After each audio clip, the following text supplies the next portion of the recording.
This is about our family called DC. This campaign is about the health and success and security of all families in the district, a city and one day a state that we all love.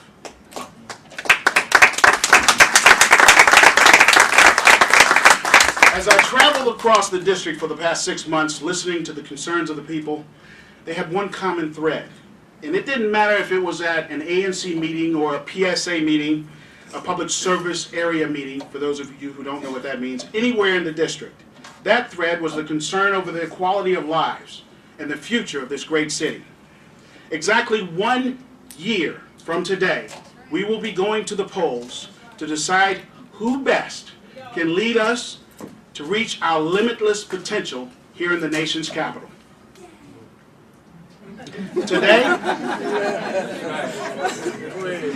Today I see a combination of two major problems in our Wilson building: strategic planning and political will.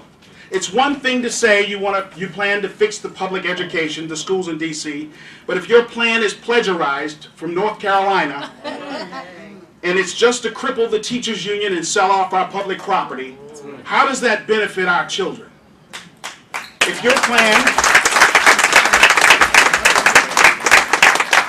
your plan is to prepare our next generation to enter the workforce, why do you hire a chancellor with no experience in achieving educational excellence in a complex environment like Washington, D.C.?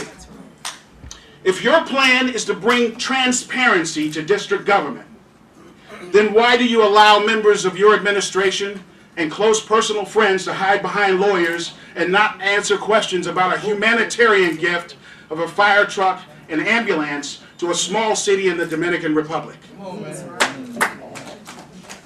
If your plan is to bring accountability to district government, then why would you allow the CFO to keep his job after the FBI uncovered the largest theft in district history, all under his watch? Don't hold back. Don't hold back. The truth is, Mayor Fenty has but one plan.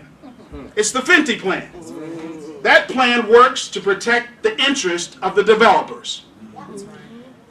Each year, the district pays $140 million to developers for office space all across the city. In return, those monies come from you, the taxpayer. But in return, the developers deposit huge sums of money. They've already said he's got $2.8 million in his war chest. And 90% of it, at least, have come from out-of-town developers. Fenty is the best mayor money can buy.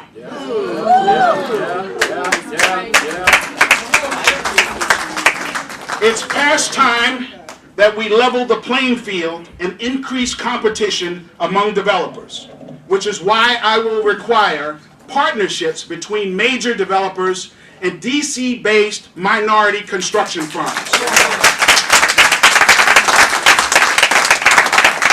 Fenty has no plan when it comes to jobs. He has no plan when it comes to health care.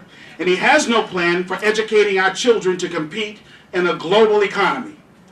These are major differences between me and Mr. Fenty. I have a 4-point plan. A plan that includes health care, low-income housing, education, and employment. It will impact every ward, every neighborhood, and every single family in the District of Columbia. My plan for health care in DC begins with DC General Hospital. Right. It was there in 1997. I was given an extraordinary opportunity to work with some of the most compassionate group of healthcare professionals ever assembled in the nation's capital. For 200 years, this institution operated under a single mission. We care for all, regardless of their ability to pay. We must place health care and our responsibility to health care as the #1 priority in the nation's capital. My plan for housing and employment in DC starts with a system called E-Verify. It's an aggressive plan that addresses the housing and jobs market by attrition. 3 states, South Carolina, Arizona, and Mississippi, currently use this system to identify and remove undocumented workers out of the public and private sector. From that day on, the minute I take office, I will sign into legislation a law making it unlawful for any business in D.C. to hire undocumented workers. And that will include all vendors to D.C. government and subcontractors of those major vendors to D.C. government.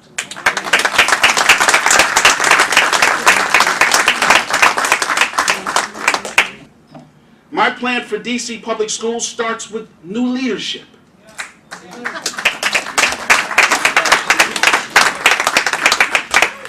This leadership will have a proven track record and a comprehensive plan to completely revamp our public educational system. That person will be committed to a standard of excellence and have experience with working with urban children, their parents, the teachers union, and the business community to produce graduates with marketable skills.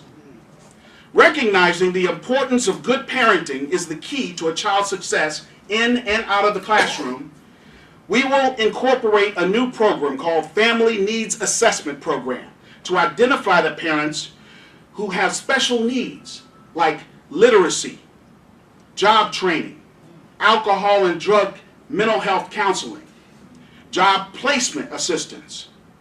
We all recognize that we can spend money on children inside those walls, the schools. But if we ignore what happens to those children when they go back home, it's a waste. That's the problem. This new leadership will understand the importance of healthy meals, art, music, and a mandatory physical education program. Magnet schools for math and science, along with vocational education, are a must because all of our children do not go to college. I will assist DCPS with brokering agreements with the local trade unions to create an apprenticeship program that will lead directly to full union membership. Have you noticed what union plumbers and union electricians make lately? Those are great jobs and they cannot be outsourced, and our children need career options. Everything I've mentioned this evening begins with a plan. I have a plan for education. I have a plan for health care. I have a plan for creating jobs in the nation's capital. However, a plan alone is nothing without the political courage and the will to make it happen. Because there are big money interests, and we all know who they are, who want to maintain the status quo. But their days will soon be over. I believe that everything I've accomplished thus far has prepared me for this opportunity. I came to the nation's capital as a TV news reporter, and I remained here by choice to work in healthcare, public housing, and in the community as a healthcare, economic development, and affordable housing activist. I stand before you prepared to make two commitments. I'm committed to an agenda placing families first with my 4-point plan. You'll also get my commitment to engage and partner with members of our clergy, our community activists, nonprofits, Greek organizations, and the business community to find smart solutions to our many challenging problems. I will do all of this and make you once again proud to have new leadership in Washington, D.C. Over the next year, and this is where you come in, my goal is to reintroduce myself to every community in the nation's capital. I want to share my vision for D.C. A plan for clean, green, and safe streets. A plan for health care for every citizen in the district and every ward. A vision of a skilled and literate workforce in every community. It is in this plan, in this vision, that we will embrace and find common thread. And with your support, I am officially announcing my candidacy for mayor of the District of Columbia. All right, man.